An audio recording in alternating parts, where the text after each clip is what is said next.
morning, my friends. Welcome to another session of STEAM. So today we're going to be putting on our mathematician hats on today because we are going to be making a Geoboard pumpkin. So what you need to make a Geoboard pumpkin are a few things. You need a pumpkin, and I have a bright white one right here. You need rubber bands, and you need some push pins. Now, alternatively, you can also use golf tees. I don't have any, but if you wanted to use those, that could be another option in case you don't want to use push pins to risk your child being pricked. Now, with all of our STEAM activities, just a friendly reminder that this is adult supervision needed. So always remember that when you're helping your child to always be within reach and always be there to assist them. So once you have all three, you have your pumpkin, and any size will do. You can get a big one, a small one. I decided to choose a white one because I thought that it would be easier to see on here. So once you have your pumpkin, your rubber bands, your push pins, or your golf tees, you're ready to go. Now, first of all, my friends, what is a geoboard? What is a geoboard? Well, a geoboard is a mathematical manipulative that you can use to learn the concepts of math. So for our bigger kids in school, they can use a geoboard to learn about geometry, the different kind of forms of geometry. But for our little ones watching, we're going to use a geoboard to learn about shapes. You can learn about textures, and you can learn about cause and effect and problem solving when you're having fun making your own geoboard. And because it is autumn and because it is Halloween, what better way to use our pumpkins but by making a geoboard out of it? So the first thing you're going to do, first of all, I'm going to put the phone a little lower so you can see it better. The first thing you're going to do is take your push pins, have your child mimic what you do. Alternatively, if their hands are really small, you can have them push your hand in and have them tell you where they want the push pin. Now, the fun thing with this is you can use your imagination. So you can put the push pins in a shape, their favorite shape, if it's a triangle, if it's a square, or you can ask them to help you put the push pins in the shape of their name. So we're going to start by putting the push pins in. So you can put it any which way. You can also put it all around the pumpkin. You can do whatever you like when it comes to putting in the push pin. So I'm going to put in a few in. Now for my families, always remember to make it a learning opportunity. So while I have these push pins here, when you have your child helping you with this, ask them the colors of it. Like, I see the color blue. Where is the color purple? I see the color purple. Now remember, the more push pins or golf tees you use, the more opportunity the kids have to make different shapes and components for it. Now, if you do end up using golf tees, what you can do is get the golf tee, and you can use a mallet to push the golf tee inside the pumpkin, and then you can have your kids help. So it's going to look a little something like this. Of course, you're going to want to add as many as you can. You can put it all around the pumpkin. You can put it as high or low around the pumpkin as you like. Now, I remember when I did this with my son, he loved this activity. He did different variations of the activity as well, so it took him a little while to finish up with the pumpkin. So it's a great thing to do even on a rainy afternoon to teach mathematical concepts to your child. So what you're going to do, I'm going to show an example of what I have on the other side.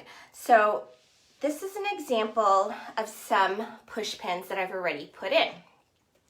Now, what you're going to show your child is what to do with the rubber bands.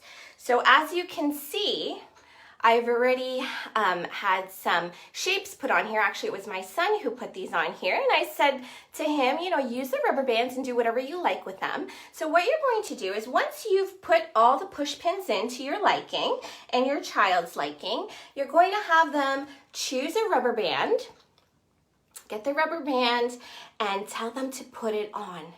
Now, you can be very general with this because they're going to soon learn that if they pull and they stretch, it's going to make different shapes. It's going to make different sounds. If they don't put it tight enough, it's not going to stay on. So have this opportunity to ask questions and to keep a conversation going with your child and see how they use their vocabulary when describing what they're doing. So I'm just going to use my example side. So things that you can make with this are different shapes. You can ask them, I wonder how we can make a triangle, or I wonder how we can make a diamond, or can we make an animal with this, or let's see how far we can stretch out the rubber bands. Now, some of the kids might have some fun with putting as many rubber bands as they can, and let them do it using as many push pins or using as many rubber bands as they like. It's just a way for them to explore. It's a great way for them to practice their fine motor skills. Some kids might not have ever played with a rubber band before. So with adult supervision, it's a great way to introduce the math concepts to them.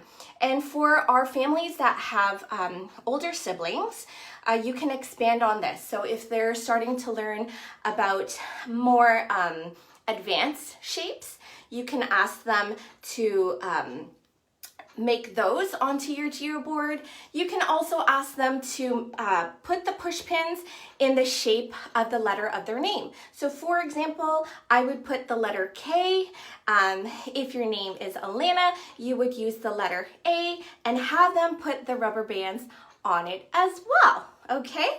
So that is just an example of what you can do when it comes to putting the push pins or the golf tees in. And you can have as much fun as this as you like. You can have your children choose only certain colors of push pins. So to make it more of a learning opportunity, you can say, can you choose all the blue push pins? So then they'll have to choose the blue push pins and put it in. They're also practicing their pincer grip. So this is a great way, again, with adult supervision, for them to be practicing their pincer grip and to be pushing it in. And also with problem solving, they're going to be learning what happens if I push it in. If I don't push it in too hard, it's not going to stay in. Now, after your kids have had fun with making their board, you can extend this activity by also creating art with your pumpkin. There's so much to explore with your pumpkin, so you're not done just by making your Geoboard. So another suggestion that I can tell you guys about when it comes to incorporating STEAM with your family is to also introduce art. So here is an example of something you can do when your kids are done with their Geoboard. So the items that you're going to need for this is a pumpkin-friendly knife, again, with adult supervision. Now this is optional. I like to have a little piece of foil because I like to cover the pumpkin stem with this, because sometimes the pumpkin can be a little bit prickly. So I always like to have a little bit of foil on hand. You also want to have some paint. I have some blue and some yellow here, okay? So once you have all of those together, you and your child are going to help cut the top of the pumpkin. So I'll show you an example of what I've done already. So just like you're carving a pumpkin, you're going to cut out the top of the pumpkin just like this. Okay, So we all know when we cut open the pumpkin, ooh, all the pumpkin guts are there. So I've already in advance cleaned up the top part of the head of the pumpkin. So once you guys cut it up, take a moment to explore with your child what's inside the pumpkin. Of course, we know children love to feel the insides of the pumpkins, talk about how it feels, how it smells, what do they see, what colors do they see. Okay, now once you've done that, this is going to be our art tool. So as I had mentioned earlier, because some pumpkin stems can tend to be prickly for our little hands and even our adult hands, so I like to put a little foil on the stem. So I'll show you how I do that. So you don't just wrap it around the stem just like so.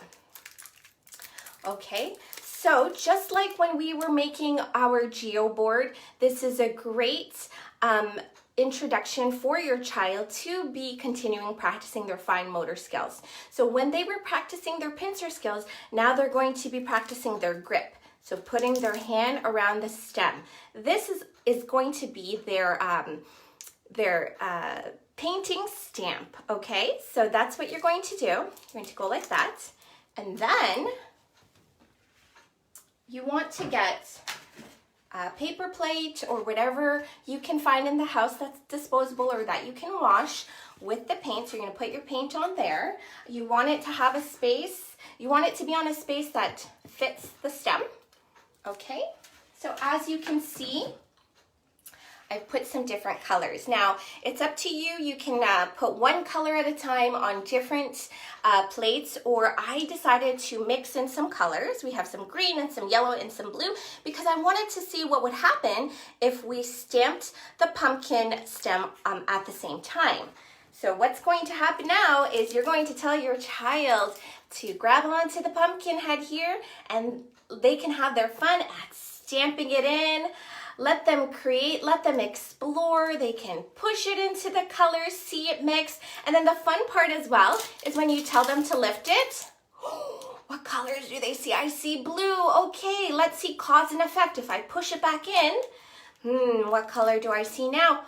I see a little green. Okay, let me put it in. And then you can also talk about what happens when colors are mixed. What colors do you get? So once you've done that, you get a piece of paper, of course. Right now, for our sample sake, I just have my piece of paper plate here. So I'm going to show you what can happen when they stamp it on. They're going to stamp it on just like that onto their paper or easel if you have.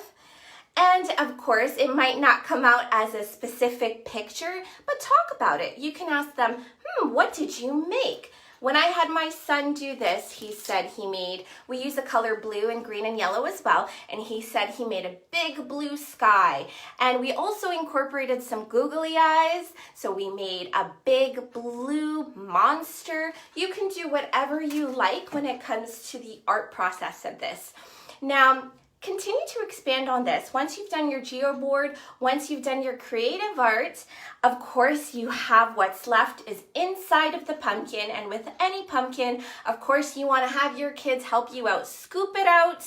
You can cook the pumpkin seeds. You can make it into a sensory. So don't hesitate to scoop out all the seeds and have your kids put their hands in it. And it's a great way just to talk about the autumn season, talk about the local produce that we find in Niagara region, and just explore. I also have some gourds here that I had my child explore as well. My son was also curious as to why this pumpkin in particular was white. And we talked about the different colors that pumpkins can come in, the different shapes and sizes. So I hope you guys enjoyed that activity. I want to say hello to my friends that are watching, and hopefully you guys can try out this pumpkin Geoboard today. It's something that you can do with the pumpkins you've picked with your kids for this autumn season, and we hope to see you next Friday again. We'll see you soon. Bye.